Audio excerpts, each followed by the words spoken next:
Boom, baby. We are live. What is up, everybody? We are here and we're joined by my great friend, Dr. Mellons, PhD, and she is here with me to analyze the truth about the Gen Z sexless epidemic and who is to blame. No, it's not the Jews. But we're going to get down to this and talk about it. Doctor, how are you today, my lady? Great, doing well. I heard that you are on day 4 of a water fast right now. Is that true? Well, I have tea, so let's specify But tea. 0 calorie, right? Just 0 calories, except for supplements, because I got to take my supplements. right. Are you taking electrolytes daily?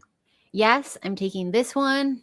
I don't know if you could see that. It's probably backwards, but I like it. It tastes great to me.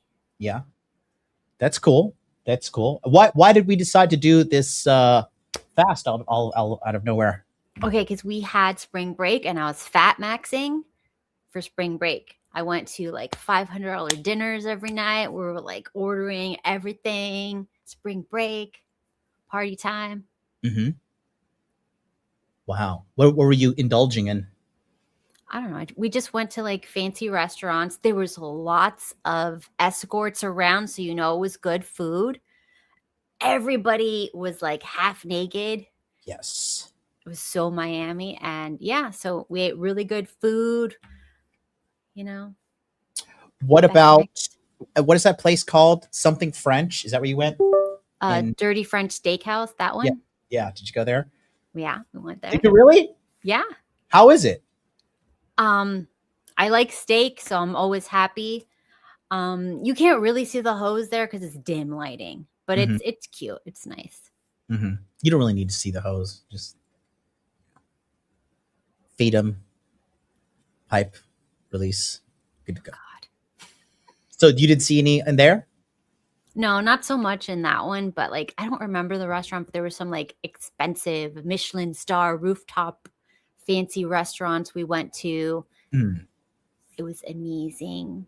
Highly recommend. Lots of skanks, like top tier skanks. I think some of them were like Russian. I didn't like basically nipple covers type skanks.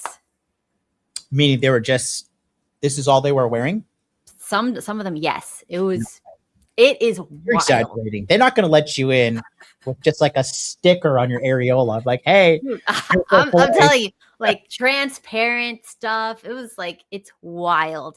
But nobody was talking. None of these skanks were talking to the dudes that they were with. There was no conversations. It was just like, and we're looking around because we like to like, see what's up in the world. Nobody's talking. You could tell nobody wants to be there. They're all paid to be there. There was like no real good vibes between them, but it was fun. No like connection. You can feel when they have connection. Yeah. The guys were hideous. Break it down. Tell it. I want a woman's perspective for the guys. So when you say hideous, please like describe what do you mean by the guys were hideous? Go ahead. Bald, short, obese, sloppy. Look, they dressed terrible. They weren't even trying to dress nice. What were they wearing? Isn't this a luxury steakhouse? Yeah. The girls were like top tier escort attire, like chef's kiss. But the guys were like a button up shirt and like dress pants. It didn't even look fitted and like, maybe black. But it was like there was no style. There was nothing. Did they look make rich? Any sense. Did the guys look rich? They look like they wanted to be rich and they were pretending to be rich. I mean, I don't know if they're rich. There were some older couples where you can tell the guy was rich because you could see the wife looked rich, but she was also like skank maxing, if you know what I mean. Everything was out and it was like really weird. Because you could tell there's a certain type of rich guy that he's so rich he just doesn't care what he wears. Yeah. So like I'm trying to understand if it's that kind of rich or is it like fake Miami rich, or you think these guys actually had some money? I don't. It's really hard to tell because a lot of them, they kind of feel like douchey, like maybe they come from money or maybe they're running some sort of scam. Trust fund? Yeah, not even trust fund, like somebody supporting them. Yeah. I know a lot of Miami bros that like their father is like some sort of scammer, rich dude, and just gives their son like all this money and stuff, and they're just very douchey. Yeah. Did you hear about that one guy who's like his dad was like in the mafia or something? It was in. Mm, It was. I think he's Ukrainian, okay. and he was overseas recently, and they kidnapped him, and they were like, "We want $10 million ransom, and here's the tip of your son's finger." And I don't think they paid it. You know, that kind of rich, like the insufferable son rich, Yeah. Yeah. like Yeah. John Wick. Yeah. Huh. Tough times. Let's talk about it. I think that's connected to the sexlessness crisis in America. Obviously, you are a decent woman. You're not out here being a bad girl. You're a faithfully married woman, two Boring. kids. Boring is good. Boring is good. I tell guys, you want to find the most boring girl. You guys out here wanting a girl to be like your stimulant, like you're crazy. But you want a woman that is going to be stable, predictable, home, reading a book, taking care of her skin, trying to like grow organic food for you and your family. Like that's the kind of girl that you want. Not these chicks who are like the new term from you, skank maxing. Not these chicks that are skank maxing. Oh, Kay Bernard says, I'm 36, invisible women, pretty much an incel. Well, pay attention to today's episode. We're going to give you some tips to show you how to get out of that. Because it is, I will say this as a man, I truly do believe that this sexless thing is to a degree self-imposed. Agree or disagree, Dr. Mellons? That they're socially awkward. I think that's the biggest thing. If you don't have friends, if you're not going, hanging out people's houses, there's no house parties anymore. Everything is, the club is for the escorts. It's not for good people. So it's what's it called? Like a bias, I don't know, filtering. Yeah. You're not going to find anyone decent there. Mm-hmm. And I also agree that the whole like cold approach, it's not as good as it used to be because so many people are like afraid of each other because like I don't know you, I don't know where you come from, I don't know anyone who knows you. Mm-hmm. So now people are more scared because they don't want to get into a relationship with somebody who's lying or cheating or scamming them. Right. Skank maxing. I'm trying to wrap my head around this because I personally just don't even know how these guys can go without sex. I don't get it. I'm really trying to figure it out. Like, how can they be okay? I have 0 friends, no clout. You don't need clout to get a girl. I think you've been watching too much Clavicular, which is ironically, that's the only reason he does get girls is because of clout. A lot of people don't put 2 and 2 together. We have a documentary today where it is called Why Gen Z Isn't Having Sex. And we're going to watch this and react to it and kind of give some play-by-play, anecdotal evidence from our individual lives. And we hope that you can enjoy it with us today. We're going to skip the intro. I want to jump right into it. Shout out to everybody real quick. If you're not joined the Telegram chat, we have just crossed 210 members in the Telegram chat. Please go ahead, click the link in the description box below, join the Hot Dude Army, and see us in the Telegram. Shout out to all the guys who recently downloaded Telegram who did not have it and are in there now. Really appreciate you. So, shall we get started? And take a look here at, let me know if this is, it shouldn't be echoing, but let me know. Should be okay. Let's just play this.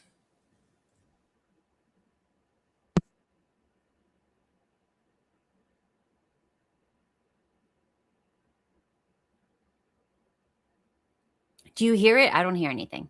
Oh, you can't hear anything? No. My apologies. 1 second. I thought you were just being faithfully listening there. Hold on. Let me. Uno momento, por favor. Here we go. Try here. Let me know. What the fuck?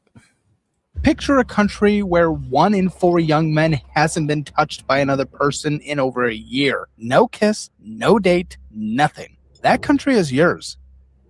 In the early 2010s, about 9% of American men in their 20s and early 30s said they had no sex in the past year. Look at that. That is 91% of people were having some kind of sex. That's the kind of country I want to live in. But wow, I read the writing on the wall because I left America in November 2012. I knew this was coming. 2022, that number had nearly tripled. 24%, 1 in 4. Women climbed too, from 8% to 13%, still rising. The share of Americans having sex at least once a week collapsed. 55% in 1990, 37% in 2024, an 18-point drop. Can we just look at that for a second? Hold on, look at this. 37% in 2024. So weekly sexual activity amongst adults 18 to 64, percentage US who have sex weekly. That's like, do you think, I'm going to say yes, but do you think that this is why people are more angry and having more public freakouts these days? Yeah, I know, like, just as my own personal experience, if I don't get some, I go nuts. Me too. I think it's normal. If I am like, if I can't get sex, I'm just like, why? I ask them, like, why am I even alive? Like, why the fuck? Like, does it matter how much fucking clout you have, how much money you have? Nothing. If you're a man and you're not having sex, like, why am I here? I really want to know. I have a theory. Well, let's hear it. It's probably yours too. I think it's the prawn industry because we didn't have it as easily accessible before. And the more access, the more people took the opportunity. And that has been shown to lower drastically testosterone, which is the go out and hunt hormone. That is what we need. Right. And they used to use that in warfare. They used to drop that stuff or like give it free in warfare. Yes, I just found that out like a couple weeks ago. So I was like, wow. No way. And they're using it on their own population now for some reason. Is this like a psychological warfare or what? Yes, exactly? It's to destabilize the population, to make them weak, because when men watch that stuff, they become physically weak and mentally weak. Really? It changes your structure. How do they become physically weak? Like, I don't know, just lowering the hormones. Like all the hormones are needed for us to go out and hunt each other. And for go out and riz each other. And to have the no fear of rejection, that's testosterone. The not thinking before you act, that's testosterone. Right. Right. If men shouldn't think, I'm going to say it. I'm reading it here. It says World War II and Cold War psyops. During World War II, both the Allied and Axis powers used sexual imagery in psyops. Leaflet drops. Germany and Japan dropped leaflets featuring pinup style imagery or sexually explicit content onto Allied troops. The goal was to induce homesickness, create resentment towards those stealing their wives back home, and lower morale. But interesting. But it actually says here, counter effect. Interestingly, historical reports suggest that this often backfired. Soldiers frequently collected leaflets as souvenirs, which unintentionally boost morale rather than breaking it. Oh, that's hilarious. I think you're right about the prawn for sure. Okay. Look, recipe guy, no, prawn raises men's hormones. If you watch prawn while doing, listen, you're not going to justify watching prawn to me, guys. It's not, it is a perverted thing that you're doing that is ruining you. It is perversion. It is ruining your biology. It is ruining the health of your penis. It is ruining your psychological makeup, right? I know guys that have been involved with so much pornography because they were not having sex, not getting girls. And then when they actually get with the real girl, they can't even get an erection, or they cannot even maintain attraction to these girls because they're just like, so the brains are so fried from watching all this pornography. You know what I mean? I have Yeah. a story about that if you want to hear it Yeah, now or go later. ahead, go ahead. We got plenty of time. We have we've only broken 36 seconds into this documentary, so go ahead. Nice. Story Okay, so I know someone much older than me and married for like 20, 30 years, sexless marriage, right? So they have 2 kids. The guy is was a CEO, pharmaceutical shit, whatever. And he basically, after she had the boys, he just did not want to touch her ever again. Like that, and beautiful girl. So this is nothing to do with the girl. So then, lo and behold, guess what he's doing? He is doing that stuff. Not only doing that stuff, sending money, never touching them. No physical contact, which is wild. Yeah. So no physical contact, sending them money.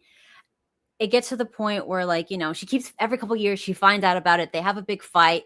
You know, they go to church. She forgives him, but they're still not touching each other.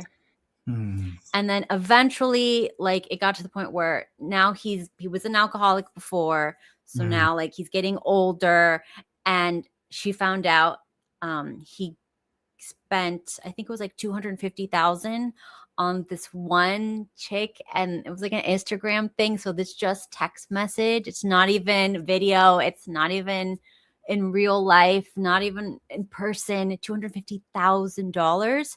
Oh, for how much? Probably like a couple weeks. I thought you were going to say years. No. So $250,000 to this one chick, and then like she sends me it. This is an AI girl. It's run by a dude. Oh no. Yeah. So she freaks out. She's like, I have to divorce him now because he's gonna waste all of the money, like retirement and everything, because they're old. So then she files for whatever. So like he doesn't. How old are they? How old are they? How old are they? Retirement age. What's like 65? I don't know. 55. Okay. I don't know. Whatever age you retire. So while that happened, he's not allowed to spend any money. Like, he's not allowed to send any money. She finds out again, he's doing it again. And the total in the last 3 months, $850,000 to different thoughts that are really probably run by Indian dudes overseas. They're AI. They're all AI.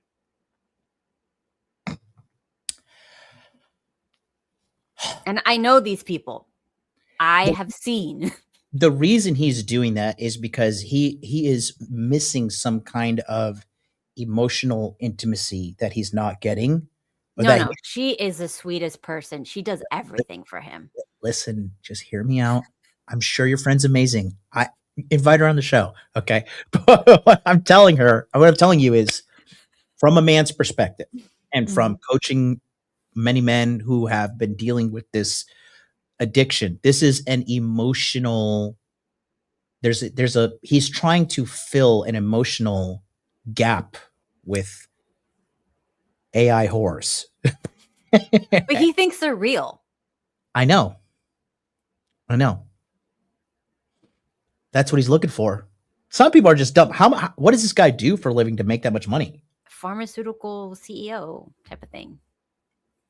Well, he's retired, but before.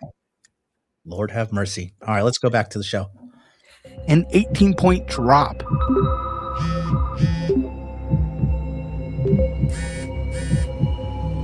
But this goes far deeper than the bedroom. Americans used to spend over 6 hours a week with friends. Now the average person gets 35 minutes a day of face-to-face socializing. Teenagers who used to hang out for over 2 hours a day after school are down to 40 minutes. The rest of that time swallowed by screens. 9 hours of screen time every single day. That's crazy. Are your kids doing 9 hours screen time? I don't know. Well, they're in school, so then they.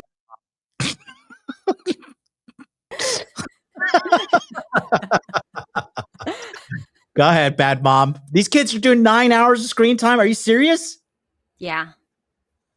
Yours? No. They took the phones away in school like years ago. So like it's only after homework before bed. What are they checking? What are they doing? Mine looks at Korean girl bands. Mm, So annoying.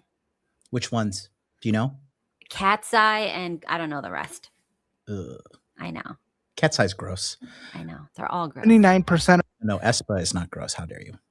of Gen Z says they feel lonely. The average person now says they have 2 close friends. It used to be 5. 1 in 6 men says he has none. South Korea just posted a fertility rate of 0.75, the lowest any nation has ever recorded in human history. In Japan, over half of men in their 20s are virgins. China saw more marriages. I don't know about that Japan fact, where they like to lie on surveys, because every time, I'm just telling you, for the 11 years that I lived in Japan, Friday, Saturday, Sunday, if you're trying to get a love hotel, you better be in like the boonies, because these people are fucking. I don't know if they're having kids. I mean, they're clearly not having kids, but the love hotels are a booming business right now in Japan, just so you know. Disappear in a single year than some countries have people. And the part nobody wants to talk about, young men and young women are no longer just drifting apart romantically. They're splitting apart ideologically. The gender gap in the 2024 election was 31 points. Young men swung to the right, young women went further left. They're consuming different media, adopting different values, and building separate realities. And neither side has much interest in crossing over. This is a story about loneliness, screens, economics, politics, dating apps, cancel culture, the death of the cold approach, and the quiet vanishing of an I'm going to correct this motherfucker. Cold approach is alive and well. The guys that are not doing it, they just say it's dead. But these guys, I guarantee, I know the guy doing this documentary is Caleb Hammer. That guy. I know him. Yeah, he's doing this. But cold approach is definitely not dead. So I think my mom just came here. Mom? Mom? My dog is barking. I don't know. She went to go fucking. She's going to come back with snacks. She went out to do something. Anyways, let's continue. Sorry, chat. Entire generation's intimate life. This is why Gen Z isn't having sex. Alright, before we get into opinions, ideology, or blame, let's lay out what we actually know. Because we know a lot. The federal government has been tracking American sexual behavior for decades through some of the most respected surveys in social science. The National Survey of Family Growth, run by the CDC, is one of the gold standard data sets. And the numbers from its 2022 and 2023 wave hit like a truck. Among Americans aged 22 to 34, 24% of men reported zero sex in the past year. That's up from just 9% roughly 10 years earlier. Not a gentle slope, a cliff. For women in the same age bracket, it went from 8 to 13%. Not as sharp, but still a 50% jump in a decade. Male virginity doubled overnight. 10% of men in that age range said they had never had sex. The Institute for Family Studies put it plainly. Sexlessness among young men had roughly doubled across every measure. For women, it's up about 50%. And this isn't just one rogue data set. The 2024 General Social Survey backed it up. About 25% of men aged 18 to 29 no sex in the past year. For women, 18.5%. The Kinsey Institute, one of the most recognized names in sex research, found that 1 in 4 Gen Z adults had never had partnered sex at all. For young men, it was 1 in 3. The trend didn't just materialize at age 21. The roots go back to adolescence. In 2000, 80% of high school seniors had gone on a date that year. Hey, that's our generation. And listen, I graduated 2004. When did you graduate? 1999? I'm not going to tell you. Oh, you probably graduated. Let's see. Let me carbon date you, Grandma. You're 49 now. Oh my gosh. You are 49. I'm 25. Yeah, in your bra. Let's see. So, dude, you're old. So you graduated 96, 97. Anyways, let's move on. So yes, it was a good time back then. Well, tell us what it was like before 2000, because I can't relate to that, but you can. Tell us, Heather, real quick, if you could tell us. Go ahead. Look, the average body count of the girls that I was in school with, and these are, of course, in Miami, Latin backgrounds, no white people, no black people, No In the Asians 90s. in the Pre 90s. 2000. Okay. The average body count in high school was 0. Yeah. 0. It was just a big nothing. We would hold hands. They would walk you from class to class. Maybe you would talk on the phone with a landline in the kitchen so your parents could listen and make sure nothing funny happened. Yes. Um, They pick up the phone. Get off the phone. I've got to use it. Yes, exactly. And a date in those days would be like you go to the fair together with somebody's parents, never alone. You go to the fair, or you go to the movies in like a big group. Okay, we didn't have any teen pregnancies. I'm sorry. I don't know where you went to school. Now, did that happen in other areas? 100%. I can only speak for my demographic because that's where I grew up. Now, I've heard stories about down south, like Homestead area and below. That's where like it was primarily like the Mexican community, and they would have teen pregnancies.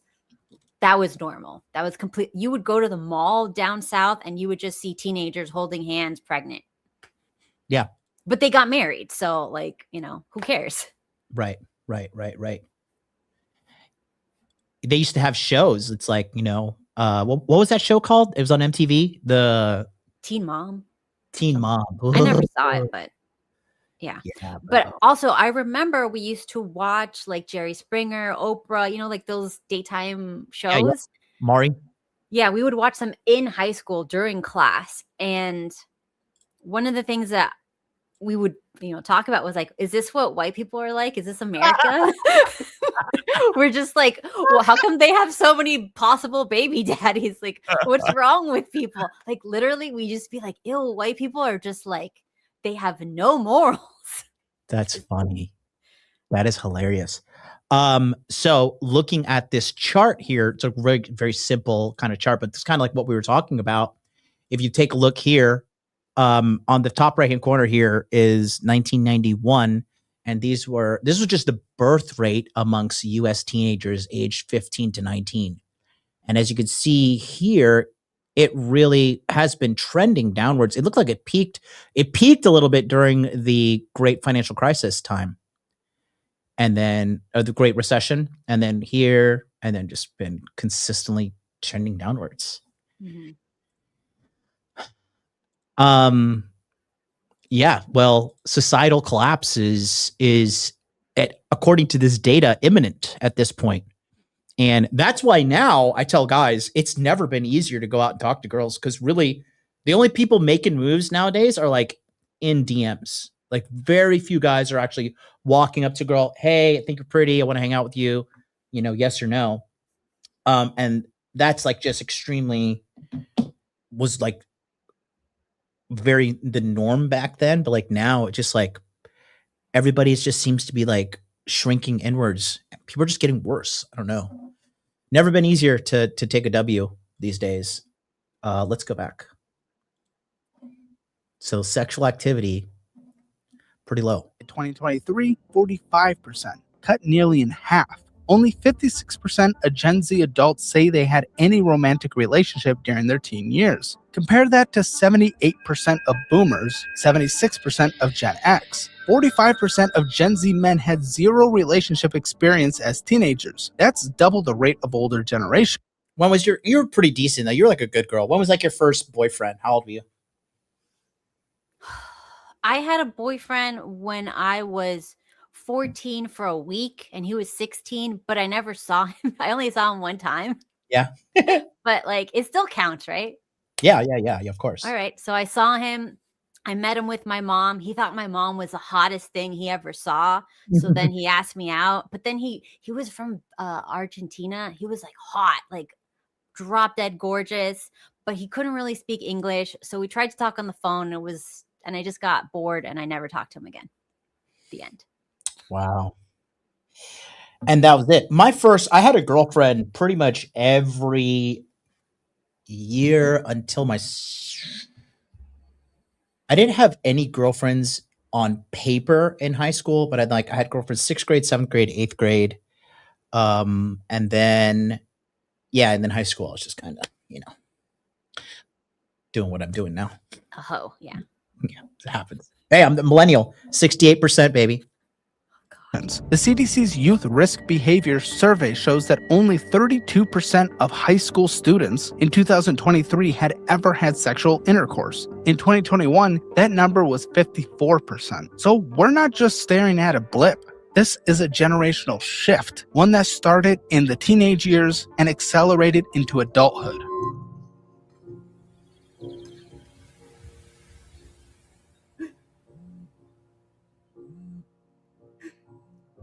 Now, here's where the story goes from young people aren't hooking up to something much bigger. Because the decline in sex doesn't exist in a vacuum. It sits on top of a collapse in friendship, socializing, and basic human contact. The Atlantic's Derek Thompson coined a term for it, the antisocial century. And the numbers back him up. Americans historically spent 6.5 hours a week with friends. That is crazy.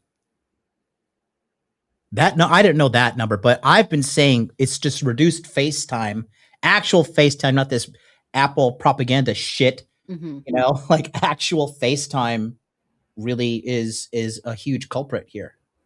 Yeah, but I had all male and female friends my whole life. We would spend hours together in like gangs of kids. It's so weird how like they're inside. Like we did not go inside until it was bedtime. Or unless it was dinner time, we'd eat and then come back outside. And we were just all in a huge group, nothing degenerate, just like hanging out, talking, super fun, skateboarding, rollerblading, you know, normal kid stuff. Yeah. All high school. Yep. Now that I can't believe how low that is. 35 minutes a day per week. What are you even doing? Between 2014 and 2019, before COVID, that dropped to 4. By 2024, the average American was getting 35 minutes of in-person social time per day, down from 42 a decade earlier. Young people got hit the hardest. 15 to 25-year-olds are spending 26 fewer minutes per day socializing in person than they did in 2003. That adds up to 13 hours a month that just evaporated. Teenagers now spend about 40 minutes a day with friends outside of school. That used to be 140 minutes. Meanwhile, the average teen racks up nearly 9 hours of screen time daily. The downstream effects are brutal. 79% of Gen Z reports feeling lonely, the worst of any generation. No shit, I wonder why. I wonder why. I stay at home all night, all day, look at naked ladies on my phone and touch myself and go to sleep, and I feel lonely. What's going on with me, doctor? Yeah. That's why they put you in isolation as a punishment in jail. Yeah, absolutely. Being lonely is the worst, dude. It is. The average person now says they have 2 close friends. A few decades back, it was 5. And 15% of men say they don't have a single close friend. That number has multiplied by 5 since 1990. 27% of Gen Z adults have no close friends outside of family. 43% have none at work. The U.S. Surgeon General declared a national loneliness epidemic. His specific comparison, the health damage from chronic isolation is on par with smoking 15 cigarettes a day. Elevated risk of anxiety, depression, heart disease, stroke, and premature death. There's a concept in sociology called third places. Not home, not work. The coffee shop, the park, the mall, the bar, the community center. The places where you'd bump into someone, strike up a conversation, maybe meet somebody. Robert Putnam documented the decline years ago. By 2000, Americans were 58% less likely to attend a club meeting and 45% less likely to have friends over than they were 25 years earlier. COVID wiped out even more of what was left. For young people, unstructured time has been slashed. Helicopter parenting, overscheduled childhoods, and the share of adults 25 to 34 living with their parents doubled from 9% in 2000 to 18 in 2023. I don't think that's a bad thing, personally. No, I think you should stay with your parents even when you're married until you can afford a house, not rent. Period. Yeah. I just think third spaces. I want to know, what were your third spaces growing up? Oh my God, just hit some grains in this coffee. Oh, not the coffee shop. Let's see. My third places when I was a kid, just outside. It was always outside. Just like my mom was like, come home when the sun is down. Mhm, You know, mhm. when the street lights come on, you better get your ass home, or I'm gonna beat you an inch within your life. Exactly. So we're like, sun's going down, gotta go home, guys. See you at school tomorrow. Yeah. But We yeah, had like a meter box we would all meet in like the community, mhm. and everybody would be there like The big green constantly. thing. Yeah, like a big green meter box. You weren't Yeah. supposed to touch it, but we'd sit on it. That was we did that too. That must have been a fucking our generation thing. That's funny. Yeah. So it was like meter boxes. We would do after school activities all the time. Mhm. In college, we would all meet at one of the girls' houses because she had an apartment right next to the college. So we'd Mhm. all meet there. We'd just do our homework, and then we would hang out at like the prawn video store because one of our friends worked there, and we could Yeah. just hang out and make fun of the old dudes Yeah. that would go into the back room. Yep. Yeah. I used to play. No, that's when I actually had some money. For me, you know what my third place really was? It was church. I was always in church. I was the What cool happened? ModernLifeDating.com. Yeah, went to church all the time. I was always in youth church. You know, I was part of like the in group at youth church. I was always, you know, just always in church. So thank God for that, because that gave me so much face time with people, which I believe is why I'm so like very socially fluent these days, and just so fluid as well, because I just had so much experience dealing with people like, oh, okay, that's a crazy person. Don't talk to that. Oh, that's, you know, that's Bob. He's a little weird. Stay away from him. Oh, that's, you know, that's Tony. Tony's a good guy. He has a good wife. Hang out with Tony. He's a good Christian, you know? But you got in real life experience versus this digital perception that everybody thinks is real, which is, this is all fake and gay. The real world is out in the real world. And, you know, you just don't learn what's going on with the real world by experiencing it, you know, through digital perception. And I think that's even happening even more now with AI too. I think a lot of that's going to happen even crazier. So let's continue. See, for romance, good luck. And here's the painful irony. 58% of Gen Z says they'd prefer to meet a romantic partner in person. They want That hasn't changed. Organic connections. They just don't have the places, the time, or for many of them, the social skills to make it happen. Skills. It's a skill issue. Right. It is. And you don't get that skill staying at home, hanging out with your buddies on Discord. You got to go meet people in real life. It is so important, especially for men, to get out and meet people and network, and the real human connection you make face to face is so valuable. I don't think a lot of the younger generation, they just downplay it, but like getting together is like really a huge W for all people. Like, you know, that's why that COVID was so, well, fucking, I said it already. Well, that's why C19 was so, you know, just powerful, is because they were divide and conquer. But at the moment people started getting together and rioting and be like, yo, open the goddamn fucking country, then all of a sudden COVID's cured. You know, remember in 2022? It was just like, well, we only were locked down for 2 weeks here. So oh, really? Yeah. I was in Japan, so I didn't get locked down at all. But what I'm trying to say, like the general normie society was totally following and obeying this stuff. And even a large percentage of them got the jab, and they're like, okay, now we're free. And they're like, actually, no, you know? So I just think that, you know, where we have like, especially like us, like, you know, our generation, like 9/11, Y2K, great financial, you know, great financial crisis, COVID, you know, and then now the AI stuff and war. So yeah, I don't know. Let what a time to be alive.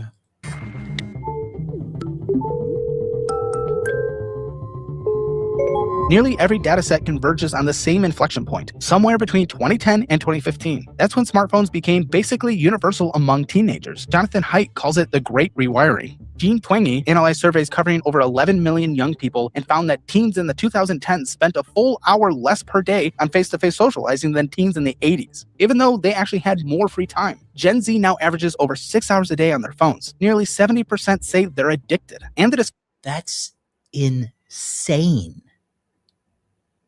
No wonder they're broke. No wonder. This is why boomers are like, you guys are weak and pussies. Like, I'm sorry, but if you're on the phone for 6.5 hours a day and you could learn to code with vibe coding, you could actually vibe code and learn how to do this in like literally in months now. You could do so much. 6.5 hours, you could get in really peak physical shape. You could become really socially fluid at talking. You could become pretty have a general idea how to manage and monitor your finances. It's 6.5 hours a day. Like you can get a lot done. What are they doing? How are they? I don't even, I'm like rich and free and I don't have 6.5 hours a day to get on my fucking phone. Like, what is going on here? Can I just say one thing? You saw like that clip of people from the 90s, young people from the 90s. Yeah. Can we just mention how hideous they were? Can we stop lying? They were hideous. 90% were banging. Can we stop this looks maxing? You gotta be this. No, most people are hideous. They've always been hideous and we still banged. Yeah. I mean, it takes two ugly people bumping uglies to make an ugly family. You know, you see an ugly person somewhere, that's another ugly person that got lucky. So if you feel like you can't get it off, like, I don't know, and these ugly people are out here getting it in. Placement is measurable. The Institute for Family Studies found that weekly in-person social time among young adults, roughly half. That's also insane. I'm just trying to figure, well, but where's this time going? What do you mean? Like, what on the phone? Just browsing? Well, also there's that epidemic of people not working because they just checked out. So they're like living at home with their parents. They're just scrolling. Maybe they have like a part-time job that makes them no money. And then they're using that on the OF. And that's most of the generation. Yep. NEETs. But even that doesn't even qualify as NEET because that's employment. NEET is like no education, employment, or training. It actually came from Japan. From close to 13 hours in 2010 to about 5 by 2024. And that drop started well before COVID. Here's the one thing that might freak you out. According to the American Time Use Survey, the typical female pet owner now spends more time with her pet than in face-to-face contact with her. I've always anytime I see a woman with a dog, I'm like, this is somebody who failed at relationships. I got 2 cats, but they keep to themselves, you know. They have their own life. But you have 1 cat per child and you're married and you're not 900 pounds. We're not talking about you. You've done a great job with your life. You've done amazing. But yeah, and this is like this is a very American girl thing. The whole pets and like dogs and like. And the pets are my babies. I heard a story about a girl who's like, I can't go to work. I quit my job because my pet has cancer or something. And I'm like, what? What's happening? What are you talking about? You need money to pay for the cancer bill. Yeah, but they don't like think ahead. Like everybody is just in their head. They're just so overwhelmed by normal things. God, I guarantee you this is an Asian woman. My coworker showed up with her dog in a stroller. This is what they do in Tokyo. It's a very Tokyo thing, pushing a dog around in a stroller. Venezuela moved over to Miami and they have stroller dogs and they just bring dogs everywhere, and they can't say anything because they have a lot of money. So we're just kind of like, this is a dog place now. And I hate these little dogs. No offense. No, you're good. You're good. You're good. Here we go. Friends, let that sit for a second. Between 80 and 90% of young adults report having been exposed to pornography. The average first exposure, somewhere between... What the fuck? And the average first exposure was still images back in the day. It wasn't video. Bro, you know what's crazy though? I was like 10 or 9 or 11. I think I was like 10 or 11 when I first saw pornography. I didn't even know what it was. I used to go to this, there were white people. I went to this guy's house, this kid's house. He was younger than me. And he's like, hey, look, I found these videos. We should watch them. I was like, what is it? And I was like, this is weird. What are they like? I just wasn't, didn't do anything for me. And, but yeah, I was like about 11 years old. Yeah. Mm-hmm. And it was my friend Joey. His dad went to work, and his mom was at home watching everything. And she was drinking one of those, those big gallon of like rose wines and smoking cigarettes all the time. That was her. And, yeah, that's when we first saw it. That's crazy though. Do you know when I first saw it? How old were you? Probably like 15, 16. Uh-huh. White people? Huh? White people exposed you? No, maybe. I think it was this white chick. Yeah. Uh-huh. But like, I didn't know I didn't know what head was. I remember like I was talking to older kids and they said something. I'm like, what's that? And they started laughing like crazy. And I'm like, what do you mean? Like, but what is that? And they're like, and then I asked my other friend and she's like, don't even pretend you don't know what that is. And I'm like, I don't know. What the hell's wrong with you? But like, yeah, I didn't know any of that stuff too until I went to public school. And then all these public school kids were like fucking terrible. I was like, reflecting on that as an adult, I was like, who were raising these kids? Like, what the hell was going on? No, it's really bad now. The average age is 9 for like hardcore stuff. So I have to like tell my kids, like, I tell my kids straight up, if you watch that, you will become mentally unwell, and there's nothing anyone can do to take that away. Once you see it, you can't unsee it. And I said, and if there's a boy you like and he watched that stuff, you can't hang out with him because it's not going to work physically. He's not going to be able to like do anything with you. By the time he's an adult, forget it. It's toast. Yep. Yeah, it's so true. So true. And I just thank God that I never, like, I was hung up on it a little bit when I was like 23, but it was not like, I need this right now. I would always go to GameStop and like try to holler at this one girl that was there. I ended up hooking up with her, but I was just like, I don't know, just staying at home and watching it. Like, it's just like, I don't know. It's just real sex just feels so much better. So, personal experience. Ages 10 and 13. Among men under 30, about 17% use it daily, 2.5 times the rate of older men. Heavy use has been linked to lower rate of sexual satisfaction, weaker commitment in relationships, and for roughly 45% of heavy male users, erectile dysfunction. But dude, let's listen to that again for all the porn lovers. Those are some insane stats. First of all, 17.3% of men under 30 use daily. That's 2 out of 10 men, basically. 2.5 times the rate of older men. Heavy use has been linked to lower rate of sexual satisfaction, weaker commitment in relationships, and for roughly 45% of heavy male users, erectile dysfunction. So 45% when you're watching it. No. Mm-mm. Yeah. Yeah. And what they said was relationship satisfaction. I think it was, relationship satisfaction. And what else did they say? Let me relate it again. Weaker commitment in relationships, and for roughly heavy use has been linked to lower rate of sexual satisfaction, weaker commitment. Lower rate of sexual satisfaction. So if you watch porn, real sex is going to be nothing. That's you don't even feel it. And that's like, this is like the example I told you. Like, he doesn't even feel it with his wife because he's used to all this variety and stuff like that. Variety is not the spice of life. It will destroy you. Yeah, absolutely.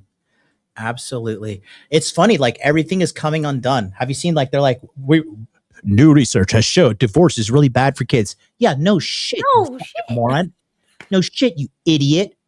And they're like, oh, birth control, where you take all these extra hormones, gives you cancer and fucks with your brain. Oh, whoa. I figured just taking a pill and hoarding it up there'd be no consequences. Yeah. And the other thing is the pill makes you choose guys you don't like. So then when you're going to have kids with them, you no longer like them. So now you have a divorce. Right. Exactly. in relationships, and for roughly 45% of heavy male users, erectile dysfunction. But there's one important wrinkle. The casual direction is debated, and one finding really complicates the narrative that porn alone is driving this. Gay men haven't seen comparable declines in sexual activity, even though they consume porn and play video games at a similar or higher rates. So whatever's happening, it's not as simple as screens replaced sex. My money. Dating apps were supposed to democratize romance, expand your options, make it easier. Democratize romance? Who came up with that fucking saying? I was on Tinder when it first came out in like 2012, 2011-ish. And it was like unlimited swipes and unlimited hot girls. I remember just having sex with so many girls when it first came out. I remember I was like, go ahead. I was on Plenty of Fish. That was on desktop. That's right. There was no swipies, okay? You had a profile, they would message you and shoot their shot. Whenever I was dating a bunch of these chicks too, it was like so crazy how they were just like down for whatever. Like I remember one specifically, I went out with my Spanish friends, and like, when I go out with these guys, they're animals, and like I was like grayed out, and I remember I was like, it's like 2:30, like swiping, and I'm like, I'm coming to your house. This chick out grayed out, and I just remember going to her house and like having wild good time sexually, and then in the morning she was like, do you have a car? I was like, no. She's like, okay, I guess I have to drive you. I was like, yes, please. I was just dropped off. I was you airdropped in some dick. That's but yeah, but now it's like, oh, forget it. It's just like Fat Central. Dating apps are no bueno because the companies are not incentivizing people to stay together. They're specifically hooking people up with people who will not commit. It's like a drug. Mm-hmm. It's like a slot. It's like gambling, Instead, they have made things worse. 79% of college students don't use dating apps at all. In 2024, 65% of downloaded dating apps were deleted within a month. By 2025, that hit 69%. Tinder lost roughly 600,000 users in the United Kingdom alone. Bumble's stock has shed 90% of its values since its 2021 IPO. 21% of Gen Z says apps are their main way of meeting people. More than half report feeling burned out from them. The ghosting, the performative bios, the transactional swipe right, swipe left grind. And the real kicker, 82% of Americans still meet their partners in person. Even among Gen Z, but I thought Cold Approach is dead. So which one is it? only about 1 in 4 meet their match digitally. Dating apps dominated the cultural narrative about how people connect without actually dominating the reality. But what dating apps did do, and this is well documented, is inject extreme inequality into the dating market. A Hinge engineer published internal analytics showing that the Gini coefficient for males' likes on the platform was 0.54. That is a standard measure of inequality. And that number is comparable to income inequality in sub-Saharan Africa. For women, it was 0.38, closer to Western Europe. Translation, the top 10% of men were receiving 58% of all female likes. The bottom half of men were splitting just 4%. On Tinder, men swiped right about 46% of the time. Women, 14%. Men average 0.6 matches per day on Hinge. Women average 5. This subject matter can be hard to digest, but for most Americans, their personal financial situation is the hardest subject to approach and manage. But I think this is a fucking pitch. I can tell by the tone. Yeah. Well, I just want to say, like, when I was doing Plenty of Fish back in the day, I got on there just like because I was single, and I'm like, let's see. And I would get like thousands of messages a day. It was like with like text blocks that I would never read. I don't have that lifestyle. So I would just, of course, I would just look at the, photos, right? Income. I would never read anything. My friend is like the woman I showed you the video of, who's like, she's very attractive. She's like 51. And she showed me her Bumble. She has 1,000+ matches. Yeah. So of course they're going to pick the most attractive, richest ones. Obviously. For her, she hates it. She's Why? like, because she has 1,000 people to fucking, like, think about it. You're a woman. Okay. Yes, I am. Just not you, but yes. But like, you're a woman, and like one of the things that you're really bad at doing is making a choice. And then you have like 1,000+ men in front of you, and you're like, what do I do? Because if you're a guy, you're like, okay, I'll bang you on Tuesday, bang you on Thursday, bang you on Wednesday. Like you'll just bang your way through that 1,000-person queue. Women don't operate like that, you know? How do you think they operate? Not like that, because she would be happy if she was fucking like, yeah, I got 1,000 dudes. I'm gonna get railed from here until I'm dead, you know? I do want to say one thing. Like I had girls who, my female friends, when I was on that, not an app, a website, whatever, and they would be like, oh, I can't get a boyfriend or I can't date. I'm like, just go on this website thing. And they'd be like, you get no matches. And I'm like, what do you mean you get no matches? And then I realized, yeah, it does matter what you look like in this world for online dating only.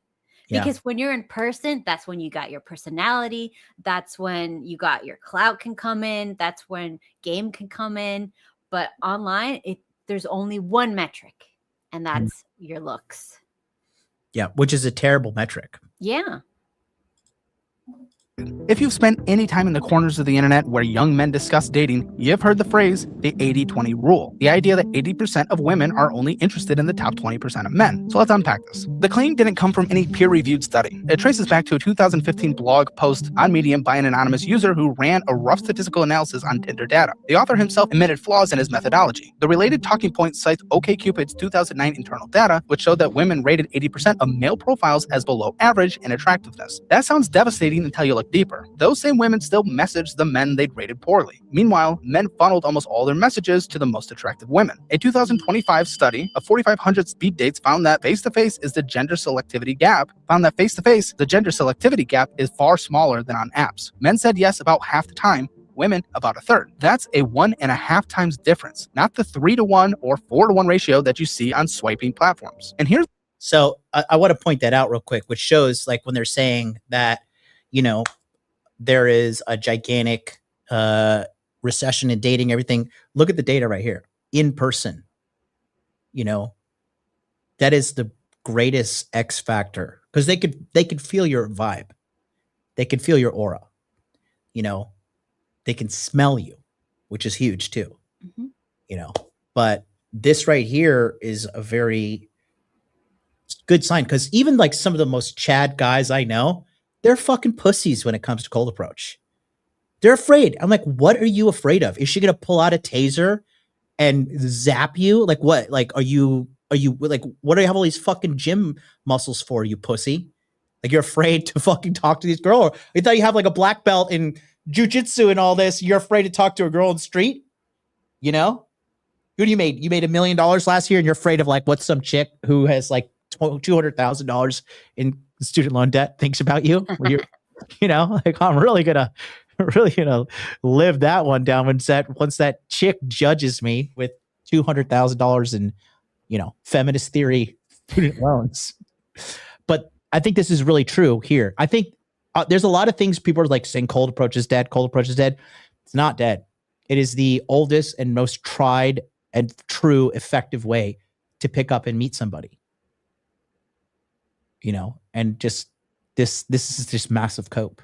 Times difference, not the 3-to-1 or 4-to-1 ratio that you see on swiping platforms. And here's the finding that directly challenges the narrative that a handful of attractive men are hoarding all the women. The Institute for Family Studies analyzed federal data and found no increase in the number of men with lots of female partners. The spike in male sexlessness was driven entirely by fewer men in monogamous relationships, not by some kind of top-tier guy harem effect. I think this is really important. Yeah. Really? Yeah, this is important. I think a lot of people, because when I talk to my friend, you know, and she is like, she's a very successful person. She's worth 8 figures. She's really smart, takes really good care of her body, super hot, amazing. She looks like she's in her, you know, early 30s.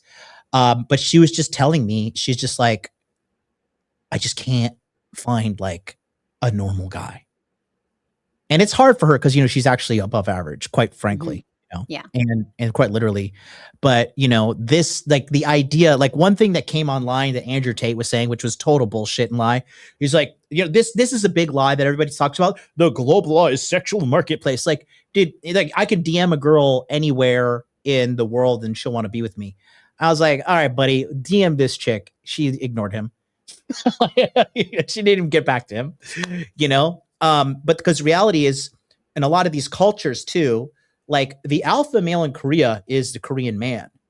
You know, so if you're like a black guy who's got clout in America and you hit up some girl in Korea, she's gonna be like, oh, gross. I don't want to go with anybody but a Korean guy. You know, they do that to white guys too. Everybody thinks like they white worship over in Asia. That's just Asian guys with insecurities that say that. But it's not the case at all. They are too busy jerking themselves off. They're like, we're the best nation. You know, the Japanese think they're from descendants from a fucking sun god. That's why the sun is on their goddamn flag. You know, everybody in Asia just thinks they're superior to the other person. So this whole, like, there's just this one man out here taking all the women from us. It's like, no, it's like guys are just not going out and making FaceTime, you know? Have you noticed, other than, you know, getting older, have you noticed like a decline in guys hitting on you? Because I'm pretty sure guys still hit on you in Miami.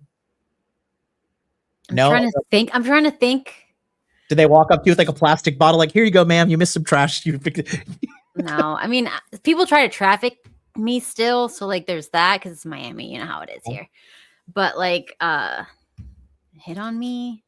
The first boyfriend I had when I was 14 and he was 16, he came up to me. I can't think of anybody else cold approaching me. I really can't. I mean, there'd be some black guys that would try. They'd be like yelling at me from across a field. I don't know if that counts. Come in, hold on. No, yeah, I have been like yelled at across a field, but like I'm not gonna like stop what I'm doing and be like, oh yes. Yeah. What is that? I was thinking the same. I mean, I've had people roll their windows down and like start yelling at me, and I'm just like, am I gonna get trafficked here? Like, this is not gonna work. But like walk up to you while you're out and about, that really doesn't happen. Yeah. Even back when I was like young. Yeah. And people were supposedly doing that more. It was always friends group and like in parties where you know someone who knows someone, not like a total stranger. Right. Yeah. Okay, let's go back here.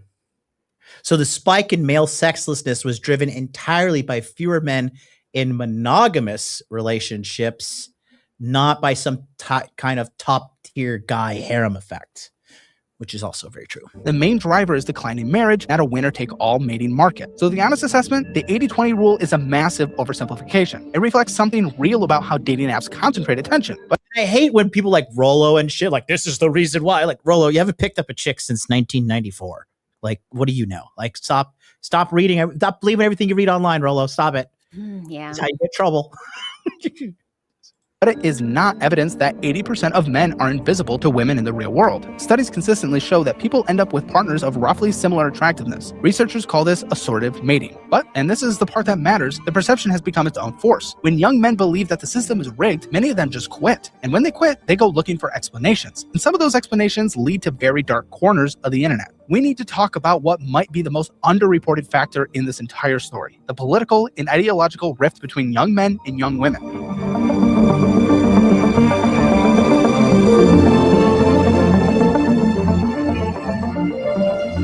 The 2024 election produced a 31-point gender gap among young voters. Young women favored Kamala Harris by 17 points. Young men favored Donald Trump by 14. Among young white men, Trump won by 28. Gallup data shows that young men have been drifting away from the Democratic Party since about 2008. Among young men, Democratic identification fell from 51% in 2016 to 38% by 2023. Do you remember that in high school when everybody was like, we're Democrats, we're voting for... No. Can I just tell you, I'm older. Yeah. We didn't know the difference between a Democrat and a Republican. Yeah. Gen X. No idea. We would look at the boomers fighting about politics and we'd be like, that seems terrible. We don't care. So then P. Diddy was like, you got to rock the vote. We're like, why? Yeah. And then they forced us in high school to sign up for a political party. We didn't know which was which. Our parents never even talked to us about this stuff.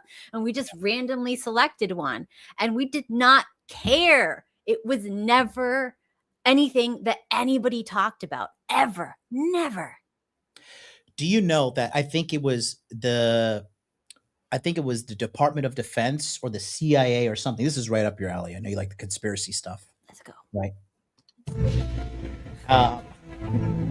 But they had in Cuba, what they did was they started off with this sports website, and all it did was just track the sports stuff, right? It would just, hey, you know, today this team won in baseball, this team won in soccer, whatever, right? And then what they wanted to do was they wanted to silently but effectively infiltrate it and begin to create a divide. And they successfully did it. They started putting like little things about politics, and then they had like fake accounts that they would elicit reactions out of people.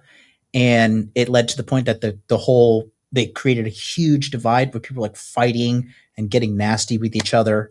And like I said, when we were younger too, nobody cared about politics. It was just like whatever, like fucking trying to like get laid and go eat some ice cream at the food court. You know, I'm trying to watch Saved by the Bell. I'm trying to watch Zach get with Kelly Morris.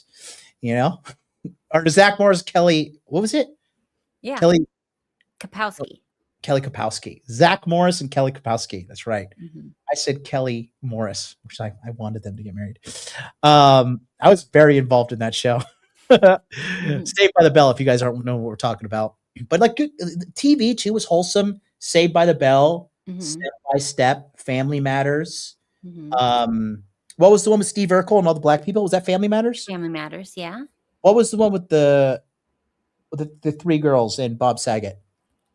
Full House. Full House. That was a big one too. Mm-hmm. Three single dads. Yeah. Now it's all single moms. Yeah. So big political divide. That was a huge thing. For the first time in more than a decade, more young men call themselves Republicans than Democrats. Young women move the opposite direction. About 65% voted for Democrat in both 2020 and 2024. Now, some important nuance. Gallup's own researchers say that the gap is mostly driven by women becoming more liberal faster, not by some mass male migration to the far right. Polarity of young men still identify as moderate, but the cultural realignment is real, and the 2024 election deepened it. The divide runs well beyond the ballot box. 61% of Gen Z women call themselves feminist. Look at this. I mean, maybe this is me dating myself, but like, look at this panel of men and women. You know, but look, in the 90s and stuff, in the 80s, we look like crap too. So nobody looked like the girl on the far right. Okay, that's a new phenomenon. That's the processed food, but like everybody else, yeah, normal. That's the processed food factory. Yeah, that's not one serving. That is the whole. Look, food is good, you know. There's the whole assembly line, but guys have their, videos of naked chicks, and girls have their food, or both, whatever. Huge, deepened it. The divide runs, and like even she's pretty big too. And I think it's funny. What's noticeable because like back in the day, if anybody was fat, it was a man. You remember that? It was like always a fat guy. There was rarely any fat lady. Maybe like the fat lunch lady. You know, still identifies. Wait. Before you go on, do you remember there was this Camp Nowhere movie? And it was like a bunch of kids, and there was one girl who she had to go to fat camp for the summer. And if we look at what that girl looks like now, this is ideal body type. It's so wild. No way. Yes. And that was like the 90s or something. I'm pulling it up right now. Camp Nowhere. It was a movie. And they put that little girl there, like she has to go to fat camp, and everybody was watching that movie like, yep, this girl needs fat camp. And she was so tiny. Yikes. But look at this panel here. Like none of these guys look like they go to the gym.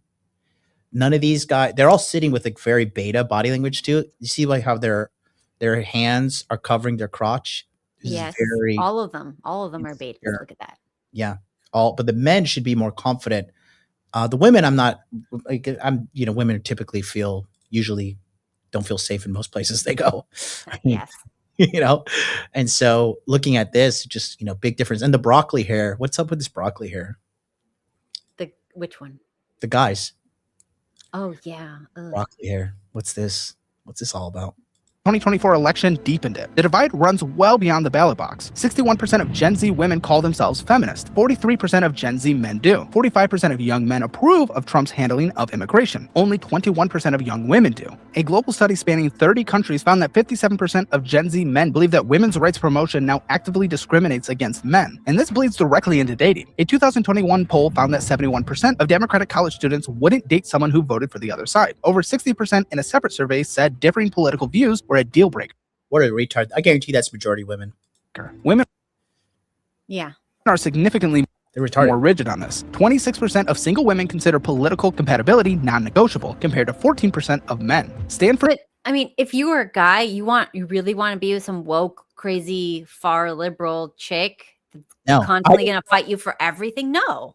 Well, that's the thing. I just don't even want to be in a position where I'm with an uneducated person telling me what to do. No, but Like- they think they're educated because they went to college. I know.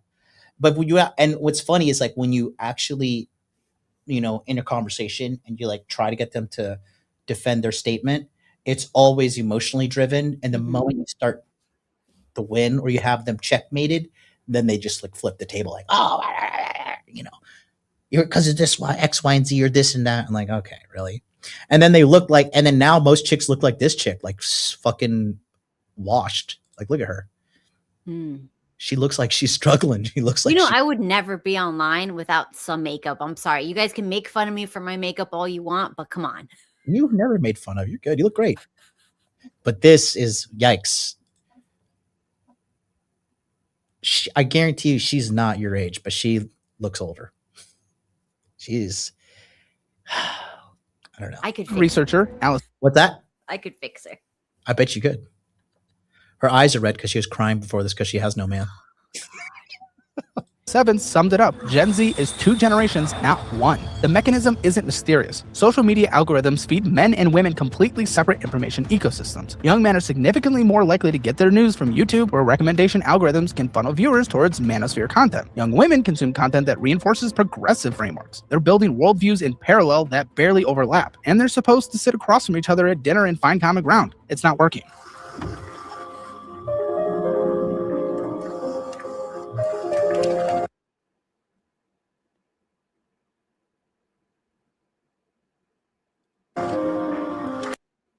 What is this? I can come over there. Sweet. You can pick the movie. How tall are you? 5'7". Why?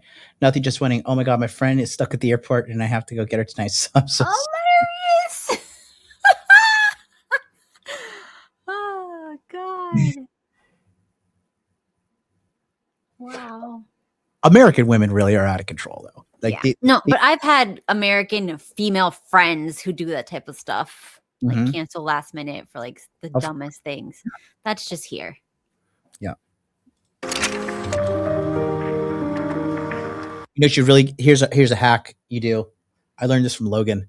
But anytime you're on a fucking dating app, just set your height to like 7 foot. Just literally max it out. And then when they match with you, you're like, wait a minute, how tall are you? Like, listen, I'm not here to be policed by you, woman. Let's meet, let's bang, let's do this or no. Okay. Hey, John, it's Jimmy. Remember Kabukicho 2019? I do, Jimmy. How you doing, man? Yikes. Don't talk about that in the chat. Imagine this. It's 2004, you're at a bar. You spot someone across the room. You walk up, you say something. Maybe it's smooth, probably it isn't. But either way, it's a private moment between 2 people. Nobody recorded it, nobody posted it. Nobody got their life ruined for taking a shot. Fast forward to today, Gen Z is the first generation to go through puberty and young adulthood entirely under the microscope. Every awkward encounter, every rejected pickup line, every cringy DM can be screenshotted, posted, shared, mocked, and archived forever. Cancel culture started as a tool for holding powerful people accountable. Whatever your opinion on it, it has also created a chilling effect on regular social behavior. For young We all know who's behind cancel culture, chat. Let's just skip on that. men, the math has changed. An awkward or unwanted approach, even a well-intentioned one, could turn into online humiliation, social exile, or worse. A lot of guys decided the risk just isn't worth it. So I will say I have been canceled and it sucks. Same. It really sucks. It's You not know what? funny. I don't even care anymore. Well, I was canceled by a collection of like 20 million plus subscribers from all the people that tried to cancel me. And it's just annoying because you're just like every day, you're like, oh, yeah, okay, you hate me. Leave me alone. Leave me like, and just getting bombarded by people who are just not any better than you in any way, shape, or form, but they just feel morally superior. It's because they're doing nothing with their lives, stopped approaching entirely. On the other hand, social media has put the threat of harassment, manipulation, and violence front and center in the Gen Z female experience. The fear is not irrational. It is grounded in real stories that circulate constantly. But the result is that many young women now default to interpreting male interest through a lens of potential danger, which makes the opening act of romance, the approach, the spark, the first awkward conversation, feel loaded with risk from both directions. What replaced the cold approach is something called the talking stage. Two people message each other every day for weeks, sometimes months. They share memes, they exchange surface level details, but nobody commits. Nobody puts a label on it. Sometimes they never even meet in person. It is a simulation of intimacy without any of the actual vulnerability. For a generation terrified of rejection in public judgment, it makes sense. It's also deeply unsatisfying. The hard evidence linking cancel culture directly to sex rage is admittedly thin. We know that many male managers report feeling more uncomfortable interacting one-on-one with women since Me Too. We know that social punishment is a powerful deterrent. Whether that directly explains falling sexual rates for an entire generation, honest answer, it's a real contributing factor, but it is hard to isolate. But what is undeniable is the effect on spontaneity. Romance has always required risk. The willingness to be awkward, to be rejected, to be vulnerable. When the downside of rejection goes from a private embarrassment to a public spectacle, a lot of people decide the juice isn't worth the squeeze. Even if I were to be publicly humiliated or whatever, like I still flipped that whole cancel culture shit on its head. I was able to monetize it because, I mean, eyes are eyes. You know what I mean? And the reality is you're going to have to do something really egregious to get canceled for something. You got to be saying some really crazy stuff in the text too. Because the general public isn't malicious like that. If you're just like, hey, I wanted to go out with you. And you're like, they didn't. Yeah, I don't think it has the same effect like it used to back in the day. I think people don't care anymore. They're too busy trying to survive. Yeah. You know? It's like, that's a big part of it. Imagine what you would look like.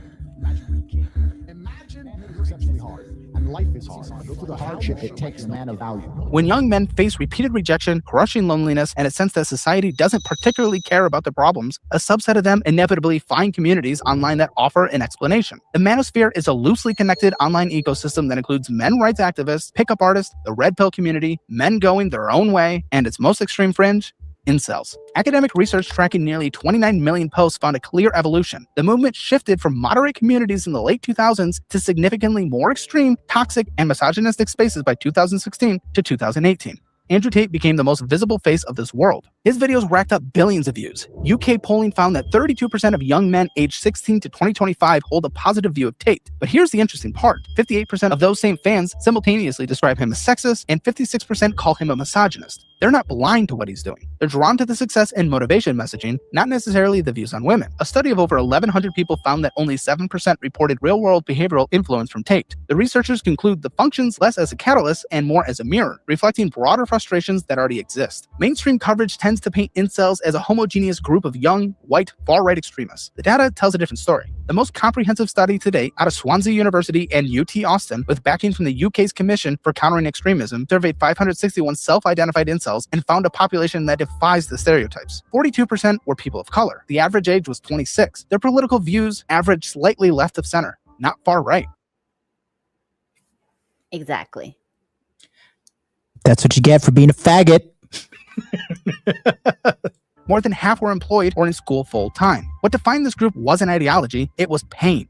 86% of them had been severely bullied. 30% met clinical threshold for an autism spectrum referral, compared to 1% in the general population. 48% scored the maximum level of severe loneliness on every measure. And 37% reported having suicidal thoughts every single day. The researchers identified two distinct pathways into incel identification, one driven by genuine psychological crisis and loneliness, and another driven by ideological grievance and hostility towards women. Those are very different populations with very different needs, but they share the same label and the same forums. 1 in 5 Gen Z adults, both men and women, describe themselves as involuntarily celibate. The radicalized online identity is overwhelmingly male, but the experience of wanting connection and not finding it, that crosses gender lines. There's a version of this conversation that treats the sex decline as purely cultural, but the economic pressures are enormous, and ignoring them means missing half the story. Take a moment and get some free, easy money. With a Chime checking account and my... No, thanks.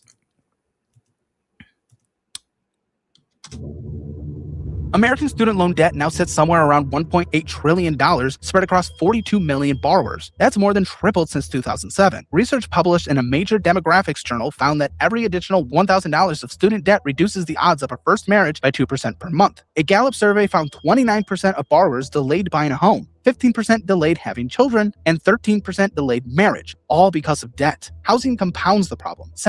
How stupid is that? Getting debt for No, nothing. delaying your whole life because you're in debt because of some computer has like numbers on a screen. You're like, I better not have sex because this computer over here says I owe some money. Like, Well, I have a good chunk of friends who got into so much student loan debt they will never be able to pay it back, and they just let it go. yeah, fuck it, YOLO. They'll never be able to own a house, but like they got married and stuff. You can rent. I mean, there's ways. I don't know. I just think like, I don't know, anything regarding the United States government and like just unless they start actually obeying us, the people, really, I'm not here to be your fucking slave. You know what I mean? I'm not like, no, I want this country to work. I want things to be cheap, and I want women to stop being fat and ugly. You know, those are my political views. Research confirmed that high housing costs and living with parents are associated with lower marriage rates among young adults. A survey found that Gen Z spends an average of $194 per date across about 14 dates a year. That's nearly $2,700 annually. And about That's crazy. It's expensive out there. You don't need to be dropping $194 on a date. I'm sorry. I don't eat processed food, ho. This just shows you how bad the average guy is at dating. $194. Where are you going? That's normal. No, you live in Miami. Where are you going? Well, yeah, Miami, it's like $500. Okay, first of all, no, it's not $500. Okay. Where are you going? Is there a Michelin star? $194. Dude, we're going to have tacos. We're going to have a coffee. We're going to have some cocktails. Oh, yeah, for a date. The first date, yeah. Yeah. First date should be coffee. $194. Exactly. First date should be coffee. And ideally, I would show up 5 minutes before so I can get my own coffee. Yep. So, like, I don't feel like I owe this dude anything. Yeah.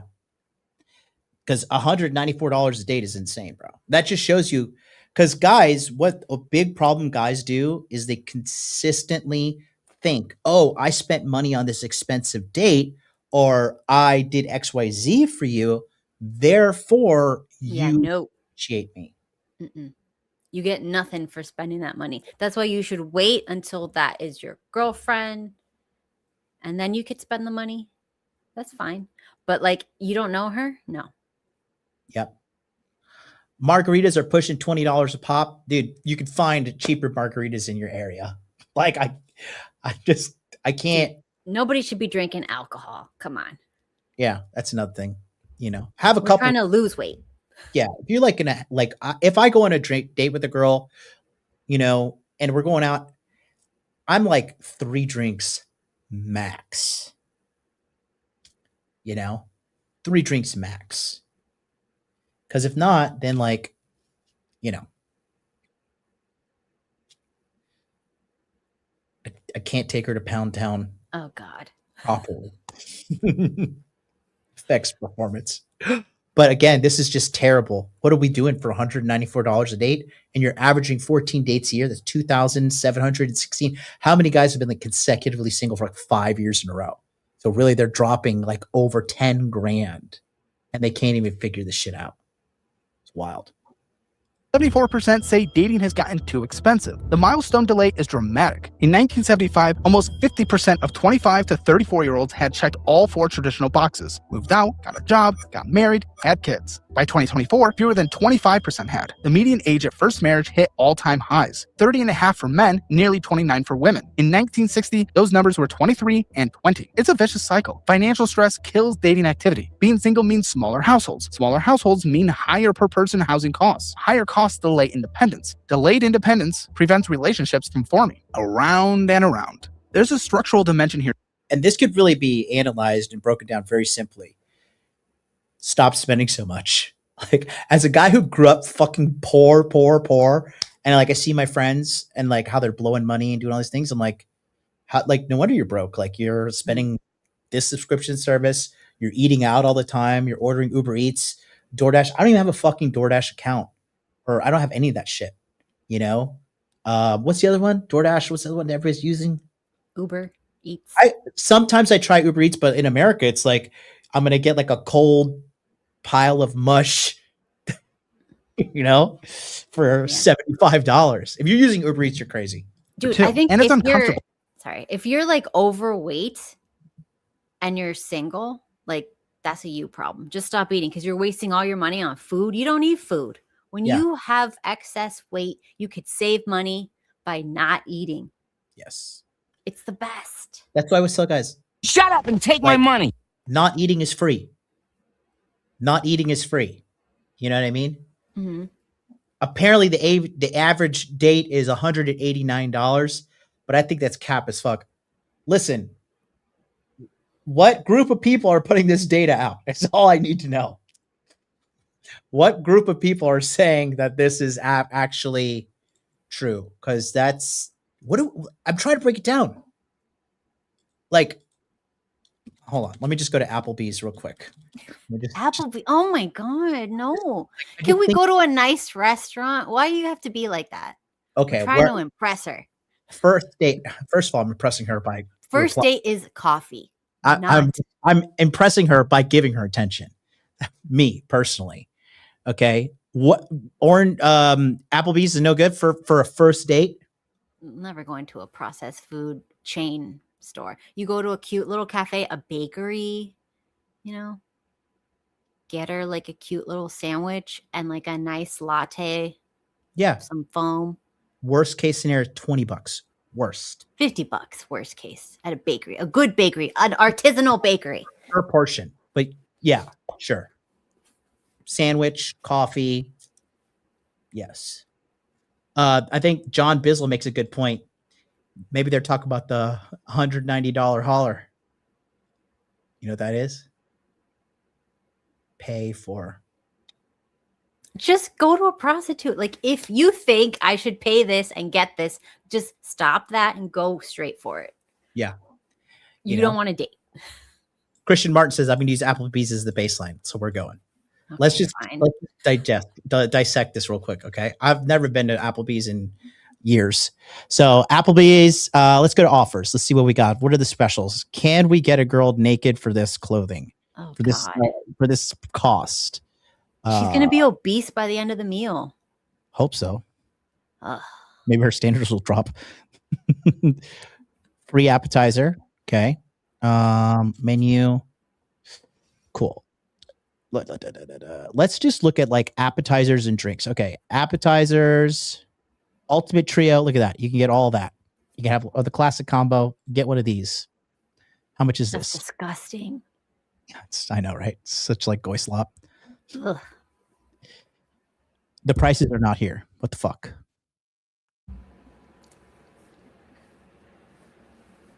They're going to be different for every city. Go on Yelp. You can find menus. Good call. Let's do it. Actually, let's just ask AI. Find me all the specials of say a city. Applebee's. I'll use Orlando because it's not crazy ass Miami. Okay. Okay. Applebee's. What are we looking at? Applebee's, Olive Garden, Red Lobster. Oh God. Oh. Sonny's barbecue. Jesus, this sounds terrible. Like, I'm sorry. I'm just gonna be real. If any dude offers to take me to one of those places, I'll be like, absolutely not, because I feel like he's probably eating a lot of that food. Okay. Olive Garden. Buy one, get one entree for $14.99. Lighter portions, $14 to $15.99. Applebee's 2 for $25 is a staple date night ideal. You get one full-size appetizer and to share and 2 entrees. That's good deal. How much was it? 2 for $25. So you get a 1 appetizer and 2 entrees for $25. Yeah. Oh, actually, yeah, I would pay sometimes for my husband to go to a nice restaurant with me because he's like, I can't afford that. And I'm like, fine, I'll pay for you. But he was hot. So, W. when I think that's a lot of guys say, a lot of guys who don't have experience with women, they're always like, oh, women are gold diggers. But like, if the girl likes you, bro, she would drop money. Like, they don't even think about it. mhm. Sonny's Barbecue. I love Sonny's. $12 meal deals. Red Lobster. Lobster Fest is, God, I don't know. such a Their boomer daily restaurant. deals, not everybody's bougie as you, sweetheart. Not everybody can go to artisan bakeries and I'm my- just saying, you do what the average person do. You look like the average person's body. yeah, it's true. They do got the 2 for $20. So best dates for me, always walking, not sitting down like all farts. Yeah, getting around, active, moving around. It's always good. Okay, let's continue. Oh, wait, happened. Is that missing? It is. Hold on.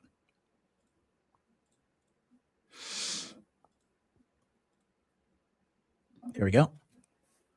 Let me know if you can hear the audio.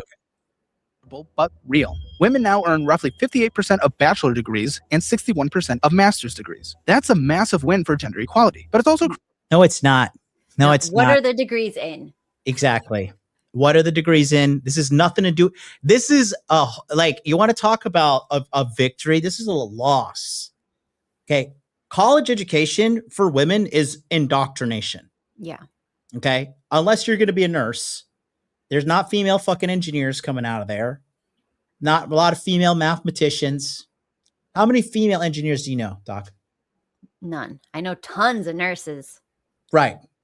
Right. Exactly. created a numbers mismatch. Because women tend to prefer partners who are at least at their socioeconomic level, a pattern researchers call hypergamy, the small pool of highly educated, financially successful men suddenly has enormous leverage. Those men can get attention and access without offering commitment. The result, a growing share of women feeling frustrated by a dating landscape of non-committal situationships and a large majority of average men feeling invisible and locked out entirely. Federal Reserve economists found that the rise... But let's be honest, the guys are not approaching, and the girls are shooting out of their league their whole life. Like, well, I think the girls have student loan debt and no job after. Mhm. So they're in debt. They really have no options. They're not like, oh, all the women are up here and all the men don't have any money. That's not really true. It's like they all have like liberal arts, garbage, useless degrees. What are they making? I disagree. Because if I love a girl, if a girl is hot and the guy likes her, he will pretty much do anything for her if he genuinely likes her. So what I personally believe is that a lot of younger women now, they're too busy getting indoctrinated with like reasons to hate men that they have like no capability to actually be kind and be feminine and be like a nice woman to the guys. I don't think a lot of these women realize how undateable they are, because good women get scooped up off the market. Period.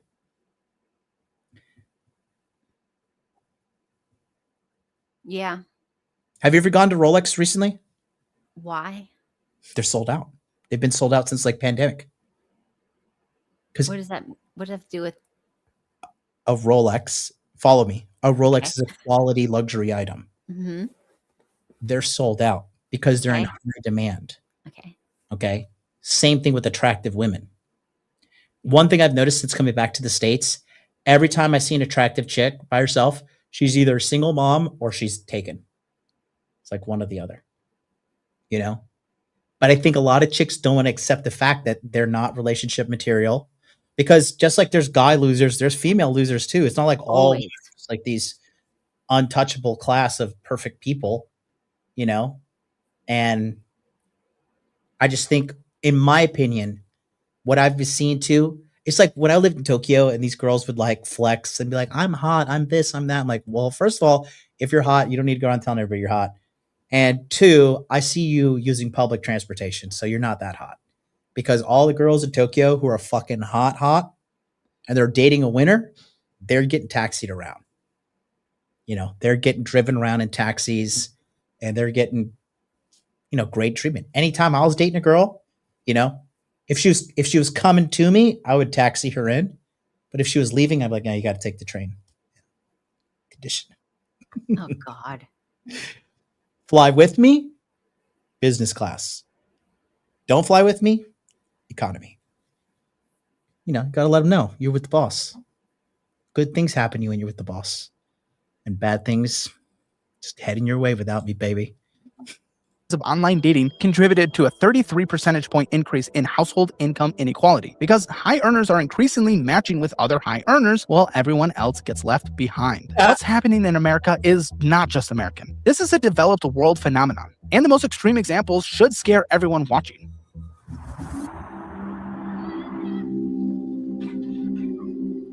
South Korea's fertility rate of 0.75 is the lowest ever recorded by any country. It was 6 in 1960. It was 1.12 just a decade ago. Now it's below replacement by a factor of 3. The country is in a genuine gender war. Organized feminist movements like the 4B movement, women boycotting marriage, motherhood, dating, and sex with men battle against virulent anti-feminist backlash online. The previous president blamed feminism for the birth crisis and slashed funding for domestic violence programs. South Korea has poured over $270 billion into pro-natalist policies since 2006. The needle has barely moved. The Bank of Korea now projects the low birth rate could push the country into permanent economic recession by the 2040s. Japan's crisis is older and just as severe. Over half of men in their 20s are virgins. Japan coined the term herbivore men back in 2006 for young guys who simply aren't interested in pursuing sex or relationships. Between 500,000 and 1 million Japanese are classified hikikomori, social recluse who refuse to leave their homes. Married sexlessness hit 64% in 2024, the highest ever recorded. And here's a detail that matters: the collapse of arranged marriages, which fell from 63% of all unions in 1955 to just 7%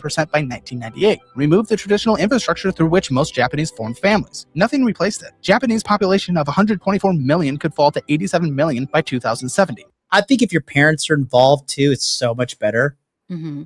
I think that's a huge thing. It's just like we have bastardized our parents, and we're following the culture.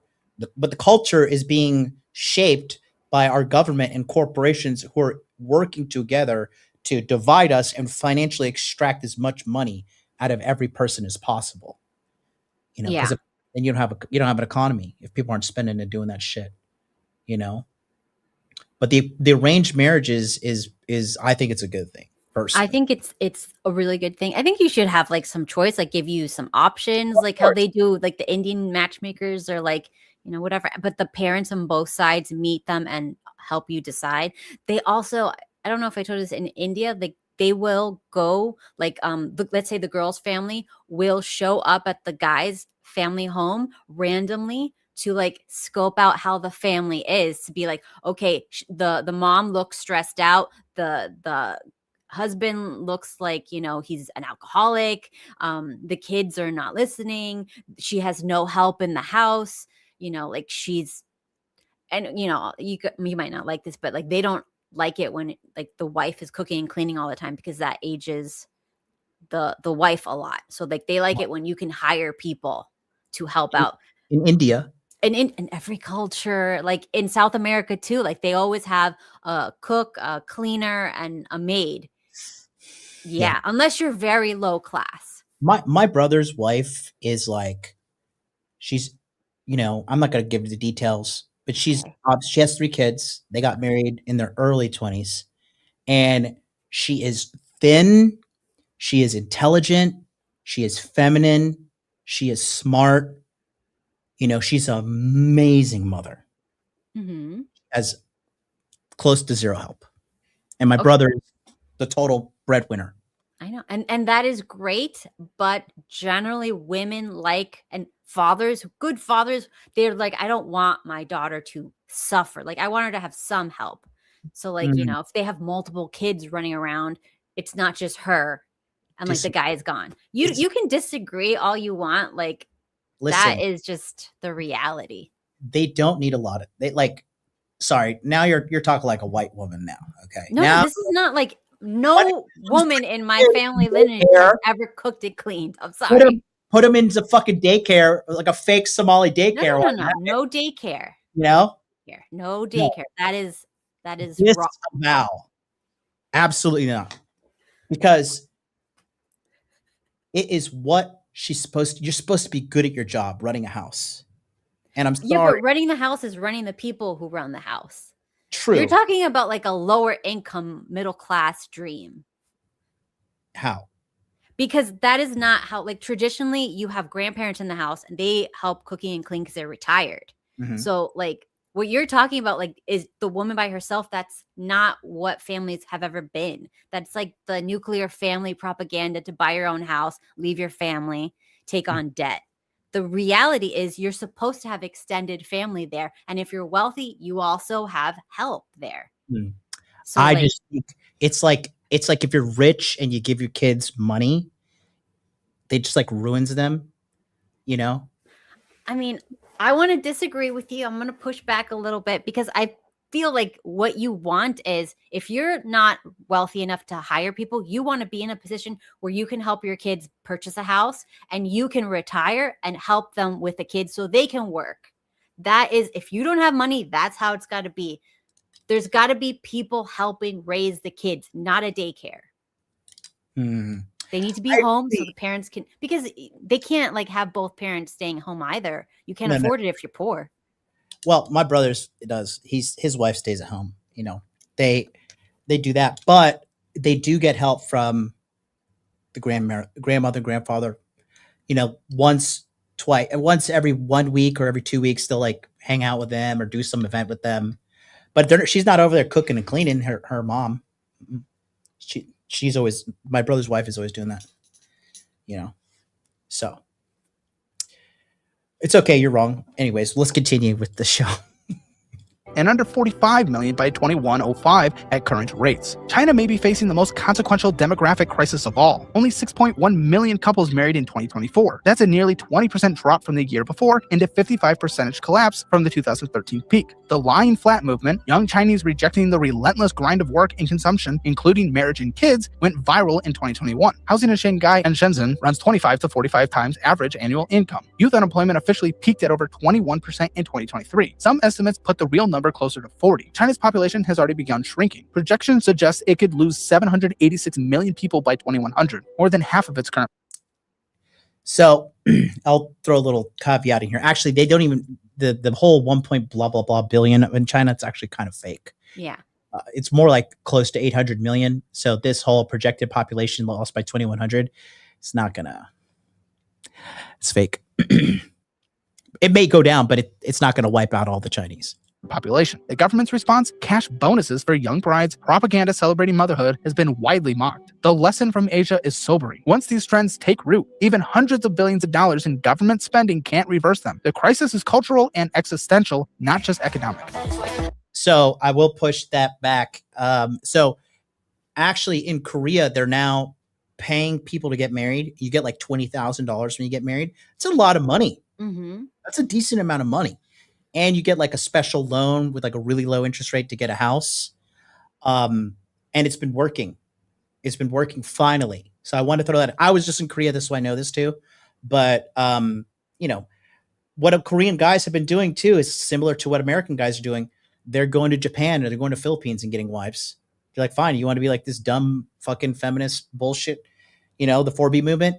If you're a guy like me though, and you go over there, because they're like trying to hook up a foreigner, the women are trying to hook up foreigners because they're like, you know, our guys suck. Let's just, it's like a white girl banging a black guy in 2020. That's what's happening in Korea right now. Because you saw it. Come on. Mm-hmm. Listen, you want to talk about Gen X and fucking our time? Mm-hmm. White girls dating black guys was I didn't know any white girls. not okay. Now it's no. It everywhere. It's literally everywhere. It's on all the TVs. It's in the movies. Everywhere. Mm-hmm. You know. So and it's so weird too. It's like it came out of nowhere. Like, was that in propaganda I missed? Yeah, it was.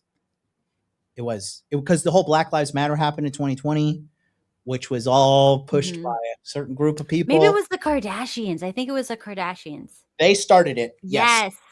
Yes. That Ray J sex tape with her. Mm-hmm. Yes. Yep. So. Okay.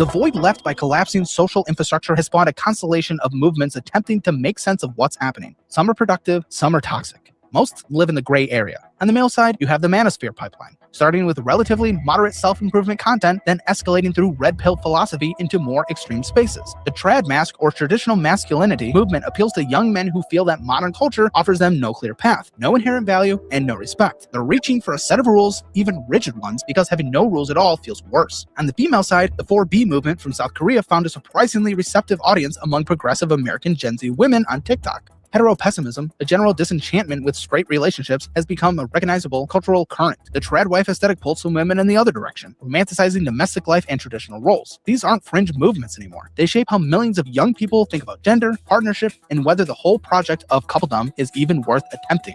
So what happens next? Nobody has a crystal ball, but the current data supports a few plausible paths. Scenario 1, the drift continues. If nothing changes, if young people keep living with parents longer, if social time keeps declining, if dating apps keep failing, and men and women keep retreating into separate ideological bubbles, the trajectory is clear. Lower marriage rates, lower birth rates, longer stretches of singlehood, economies that can't sustain aging populations, countries fighting over a shrinking pool of workers. We already see this in South Korea, Japan, and China. The question is whether the West follows. Scenario 2, the gender gap becomes a relationship gap. If political sorting intensifies, if young men keep moving right and young women keep moving left, and both keep treating politics as a deal breaker, the dating pool doesn't just shrink. Let's be honest, there's only one group really treating it like a deal breaker.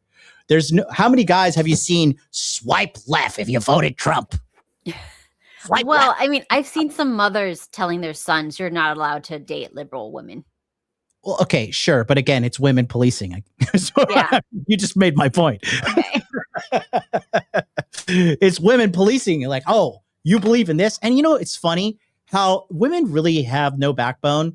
Like the amount of chicks that I've like pretended to be a fucking liberal and gone on a date with and had sex with them. And after they're like, you voted for Trump? I was like, yeah. Wow. Anyways, ready for round two? You know, it's just like, it's a joke. It's a joke. If they like you, if a woman likes you, she will do almost anything for you. If she genuinely likes you, loves you, whatever, they will take out a loan for you. They will strip for you. I'm not taking out a loan. No, thank you. I'm not talking about you. No, I know you. Just give me a second. We're live, actually. But what I'm trying to say that's some Tinder swindler stuff. Women in general, when they like you, they'll give up everything for a good guy. You know, they'll give it all up. Because that's what is the big W in life, Kat. Honestly, is it not finding somebody you love and spending a life with them? Yeah, dying with someone.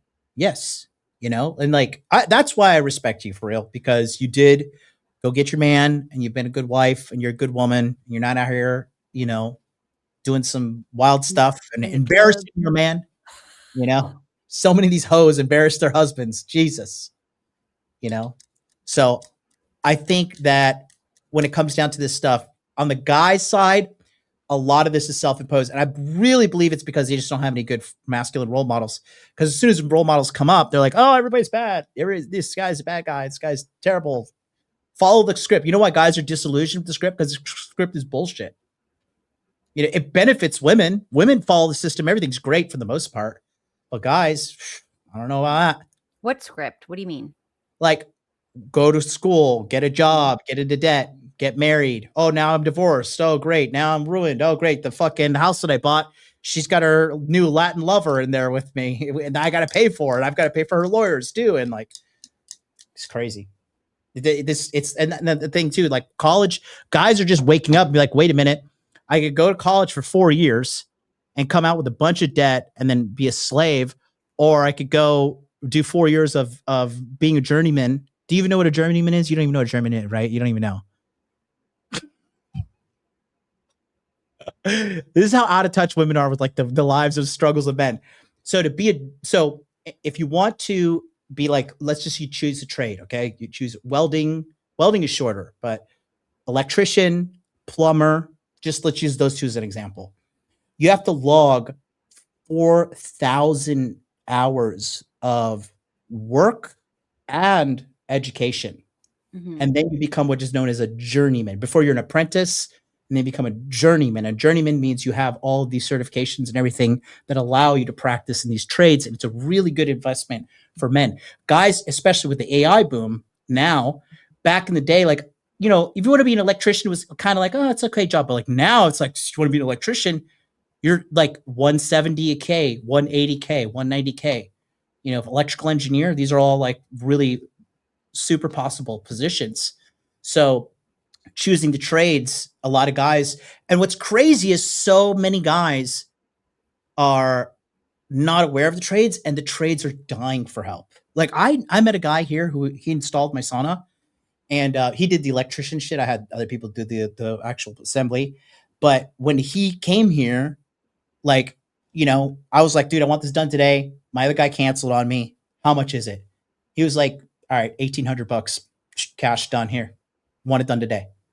Cash in hand. Does he even need to file that for taxes? Yes, he does, but will he? But that's $1,800 cash in pocket. That guy came over here. He assessed everything and then called one of his workers and his son. He was like, come down here, do this. You know, probably paid them what? Like, you know, $200 each, if that. Parts and profit, you know, you're right there. Yeah, see, Ahmad Hill is right there on my way there. I think he's going to be a carpenter journeyman.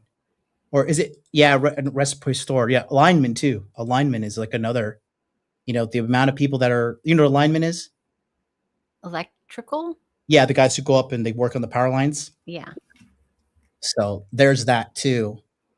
So there is opportunity out there, but it's just like a gap of wanting of the guys to actually do it. That's the problem. I had a friend that we told him to become a plumber, and he would send us videos. He's like knee deep in shit water, and then he quit and he started doing Uber. He couldn't handle it. Plumbing is like one of the best careers you can choose right now.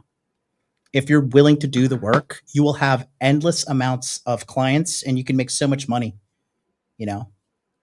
One of my good guys that in my community, he's this young stud and he's going to have his own plumbing business. We're going to start one.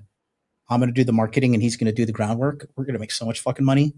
And he's telling me he's just like slammed, and he's not even a journeyman. He's just an apprentice, and he's like booked out all the time. So my little caveat. Oops, sorry. There we go. Let's continue. Let's finish this off. We're in the last 3 minutes, chat. It fractures. You end up with large chunks of each gender who are fundamentally unwilling to partner with the available options. That is not a recipe for a baby boom. Scenario 3, an offline revival. There are early signs, mostly anecdotal, but real, of a counter trend. Young people seeking out in-person social events, running clubs, and hobby groups gaining traction. Dating app fatigue pushing people back toward friend introductions and organic meetups. If institutions, schools, workplaces, community organizations deliberately rebuild social infrastructure, and if dating platforms shift their business models away from addictive engagement and toward actual friendship formation, some of this could stabilize. The World Health Organization has started framing loneliness as a major global health challenge. The Surgeon General's advisory wasn't just symbolic. It was a signal. Scenario 4, technology fills the void. 35% of Gen Z believes AI companions will be common in romantic life by 2050. Virtual intimacy is already a growing market. If human connection keeps getting harder and more expensive and more emotionally dangerous, technology will step in to offer a frictionless substitute. Whether that substitute is fulfilling or whether it just deepens the spiral is one of the defining questions of the coming decades.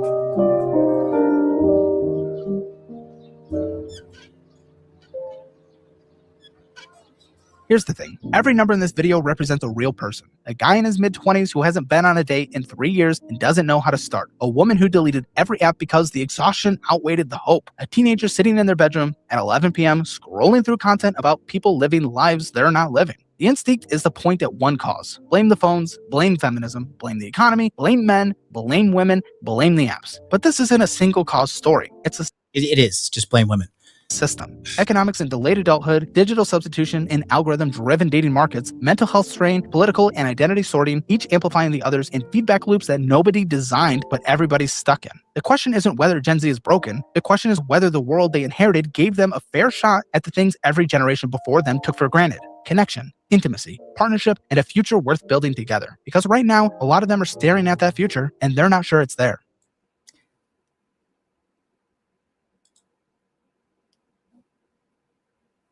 I guess I should have empathy. I know you're cold-hearted like I am. Go ahead. Your thoughts first, madam. Let's hear. I mean, I want to be hopeful, but then I've seen a couple episodes of Jubilee. Yeah. And then that goes away. Yeah. I think that I want to check the comments too, and they do not fail. Top comment here is 444 likes. Imagine the stress a mammal would have to be under to stop wanting to reproduce. I agree with that. We're under a lot of stress, and it's mostly from the algorithm. They're stressing people out. They're stressing everybody out. Mm-hmm. Yeah, this is true too. We are straight up not having a good time. I've been trying to get through to older generations just how broken things are. They don't care. The gaslighting continues. This is so much easier than not joking. This is societal decline. It is. Mm-hmm. A lot of people just don't. People are just stupid. I mean, that's bottom line. I tell people about this, like, yeah, it's tough. Anyways, did you see Clavicular? It's like, you know. Gosh. So really sobering, but ultimately, I don't know. It's hard for me. Like, I get it, but at the same time, like, what these guys are complaining about is like my life was like way harder than all these statistics were here. Like, I had no money, dude. I had no money for such a large majority of my life, but I always had girls. You just find a way. Mm-hmm. It's all about your determination. And if you want it, and like I said, I grew up super poor, broke. Like, it was consistently like $100, $200 in my bank account, if not overdrafting, you know? And yeah, it's hopeless if you are not taking action. But if you're taking action, you're following, plan, money, muscles, game, frame, whatever, you can make a way. Cause you have an above average life too. And Mm-hmm. you weren't raised rich. Were you? Oh, you kind of, No, my dad lost all his money because of the war. So he went from top 0.5% to like bottom. War in Iran? Yeah. Wow. That's right. You're Persian. Yeah. Wow. I think that life is getting harder for the average idiot, for sure. And that's why a lot of people are screaming and making things tough. But ultimately, I think what people need to realize, in my opinion, what's happening is you have to blame the government, because the government is the one literally governing all of this. And you have the divorce courts, which are just complete garbage. You have the courts in general, which are complete fucking garbage. And, you have just like, you got the government telling us to eat the food pyramid. You need to eat 6 to 11 servings of carbs per day. Yeah. Remember that was everywhere in the hallways? Like, I just look, I was super skinny my whole life. I got married and my husband's like, what do you mean you don't eat vegetables? What do you mean you don't have lunch? What do you mean you don't have breakfast? And I'm like, I'm the picture of health. What are you talking about? I need to eat how many times a day? How much food? More protein? What is this? And then like when I started doing that, because he started saying you have to be healthy, then I started gaining weight. And then I realized, no, it doesn't work that way. Dude, everything that they gave you, everything. I'm trying to find the OG one. We find it. This is the old. Here we go. Brace yourself, chat. Mm-hmm. This is what they were telling you to do. Okay. So fats and oils, and they used to have red meat up here too. They would say use sparingly. Red meat is probably one of the best things you can eat. Mm-hmm. Milk, yogurt, cheese, 2 to 3 servings. Relatively kind of agree, because dairy isn't ideal, but this 2 to 3 servings of protein, this is way too low. Fruits and vegetables, and again, 6 to 11 servings. This is per day. You don't need 6 to 11 servings of anything per day. No, maybe Nothing. 6 servings of water. Yeah, just like the bottom of the pyramid should be water. The upper one should be maybe some electrolytes, some minerals, and then maybe we have some, I don't know, a piece of meat or like protein, lean protein you want to do, or fatty protein, then a little, maybe one. I found an old vintage 1940s meal plan, like what people would eat. And the average breakfast was one slice of toast. Really? 1 slice of toast and black coffee in America in the 40s. 1 slice of toast, black coffee. The average lunch you took to your job, whatever, even if it's a factory, was an apple. And, you know, maybe you had like something small, whatever else, but it was like basically like a piece of fruit, an apple, a banana, and that was your lunch. And then you came home and you had a piece of protein and one vegetable side. The vegetable was like 1/2 a cup of steamed whatever vegetables, and the protein wasn't the amount that we have now. It was 4 ounces. And if you are a big ass man, 6 ounces. Yeah. That's it. You're done for the day. No snacks. Yep. It's crazy, you know, and then I'm looking at some of the stuff now. Yeah. Here, actually, I'll pull it up. Let me pull it up. I'm looking at some of those. I typed in 1940s meal planner and I'll show it chat here. So yeah. So Sunday, boiled egg, toast, butter and marmalade, tea or coffee. Lunch, roast beef, Yorkshire pudding. I don't even know what that is. Roast potatoes, Gross. gravy. And then dinner, cream of mushroom soup, rolls, cheese and bacon, savories, raw fruit. Yeah, like, you know, typically seems like the main meal is lunch. This sounds like something that they wanted us to eat to like make more money off of us. It doesn't seem like real. That's too much already. Yeah, I agree with you on that. I definitely agree with you. Interesting.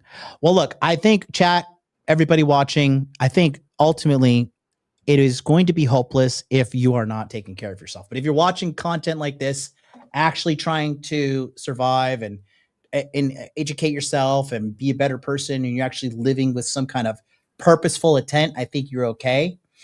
$5 super chat. I'm hopeful for the future. You've got to be, otherwise you're just staring into the abyss. Yes. I think a few select men and women will rise above the BS. I agree with you for sure. 100%. You know. Well, guys, we'll be back tomorrow for Free Consultation Friday. Kat, Dr. Mellons, thank you so much for being with us. You want to plug anything? I don't know. I have a YouTube. Yeah. You want to plug it? You want to tell them what it is? It's my name, Kat Katibi, which he changed to Dr. Mellon. So No. Did you catch that or no? What do you mean? Did you catch when I changed it or no? No. Guys, we're trying to get Dr. Mellons, my wonderful friend here. We're trying to get her to 1,000 subscribers on her YouTube channel. So if you want to watch her and torture her in her chat, go over here, Kat TV. Yeah, you can complain about how I don't cook and clean enough over there. You're doing a great job. You're doing a great job. But yeah, 1 month ago, what's going on here? You haven't streamed? When was the last time you streamed? 4 hours ago. Nice.